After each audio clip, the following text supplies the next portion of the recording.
Hi friends, ఈరోజు మీ ముందుకు Activa vehicle తీసుకొచ్చానండి. ఈ వీడియో చూసే ముందు నా ఛానల్ని సబ్స్క్రైబ్ చేసి ఈ వీడియోని లైక్ చేసి షేర్ చేయండి.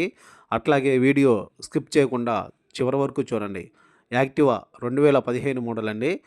వైట్ కలరు, చాలా బాగుందండి వెహికల్. టైర్స్ కానీ ఇంజిన్ కానీ చాలా చాలా బాగుందండి. ఎక్కడ చిన్న గీతంటూ పడలేదు. చాలా నీట్గా వాడారు కస్టమర్ అయితే. ఈ వెహికల్ ప్రైస్ వచ్చి 30,000 చెప్తున్నారండి. ఇది ఫిక్స్ ప్రైస్ అయితే కాదు. ఒకసారి చూడండి వెహికల్ చాలా నీట్గా వాడారండి కస్టమర్ అయితే. సైడ్ అంటే ప్యానల్స్ కానీ ఫ్రంట్ ప్యానల్ కానీ చాలా చాలా బాగున్నాయండి. ఇంకేమైనా డీటెయిల్స్ కావాలనుకుంటే స్క్రీన్ పైన నంబర్ ఇస్తున్నాను, కాల్ చేయండి లేదా మెసేజ్ చేయండి. Please like, share and subscribe.